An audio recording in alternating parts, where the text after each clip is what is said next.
In this chapter, we will learn how to subtract mixed fractions. Just a heads up, it is going to be a slightly longer chapter since we will be covering different scenarios. Let us quickly brush up few basic concepts first. What is a fraction? Fraction represents equal parts of a whole or a collection. For example, fraction 1/8 means one part out of 8 equal parts. As the name suggests, mixed fractions have a whole number as well as a fraction. For example, 5, 2 by 3 means 5 whole and 2 parts out of 3. In our first example, we have to subtract two mixed fractions, 6 whole 2 by 3 minus 4 whole 1 by 5. Since here we have two whole numbers, we will simply subtract them first. So 6 minus 4 is equal to 2. Next, we are going to solve the rest of the fraction in 3 easy steps. First step is cross multiplication. So 2 times 5 is 10 and 1 times 3 is 3. Next, we will multiply the two denominators 3 and 5, which is 15. Last step is to subtract the products of the cross multiplication. So 10 minus 3 is equal to 7. Our final answer is 2 whole 7 by 15. In our second example, we have to subtract one whole number and one proper fraction. The first step is to cross multiply. So 8 times 5 is 40 and 2 times 3 is 6. Next, we will multiply the denominators 3 and 5, which is 15. Lastly, we will subtract 40 and 6, which is 34. Now please pay attention to this particular step. Here we are going to change 34 by 15 into a mixed fraction, which is 2 whole 4 by 15. In the first column, we have the initial question, and in the second column, we have the answer after solving the fraction. Next, we will add the two whole numbers 4 and 2, which is equal to 6. Now we will just copy the solved fraction 4 by 15 as is. So our final answer is 6 whole 4 by 15. Before we proceed to our third example, let's first quickly revise the concept of fraction first. 2 by 5 means 2 parts out of 5 equal parts. Similarly, 5 by 5 means you get all the 5 parts, which means you get the whole circle. So basically, 1 whole or 5 by 5 mean exactly the same thing. Now let's apply this concept to our third example. Here we have to subtract one whole number and one mixed fraction. As we can see from the fraction, this circle has 5 equal sections.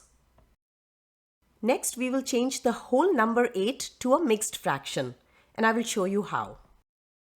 8 whole means we have all the 5 parts of all the 8 circles, right?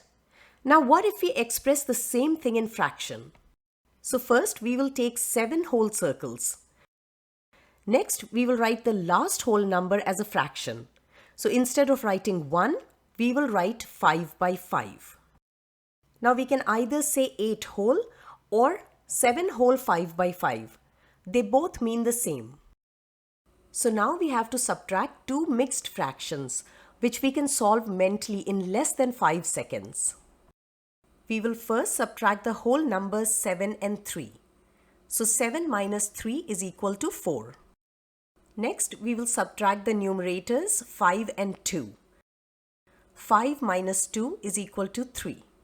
Since both the denominators are the same, we will write 5 as is. So the answer is 4 whole 3 by 5. Now this is our last example as a quick revision. Again, we have to subtract a whole number and a mixed number. Looking at the fraction, we can see that this circle has 11 sections, which means 11 by 11 or 1 whole are the same. Next, we will change our whole number 67 to a mixed fraction. So 67 whole becomes 66 whole 11 by 11 as mixed fraction. So now we have to subtract two mixed fractions. To solve it, first we will subtract the whole numbers 66 and 34. So 66 minus 34 is equal to 32 whole. Next, we will simply subtract the numerators 11 and 9. So 11 minus 9 is 2, and since the denominators are the same, we will copy 11 as is. Our final answer is 32 whole 2 by 11. Here I have 3 questions for you. Please feel free to pause the video and find the answer on your own. You can then check the answer along with the explanation after each question. Quiz 1. What is 7 whole 4 by 5 minus 6 whole 1 by 2? And here is your answer and explanation for quiz 1. Quiz 2. What is 9 whole minus 7 whole 2 by 3? And here is the answer and explanation for quiz 2. Quiz 3. What is 55 whole minus 32 whole 4 by 7? This is your answer and explanation for quiz 3. We will end the chapter with a quotation by Nelson Mandela. It always seems impossible until it's done. Thank you and take care.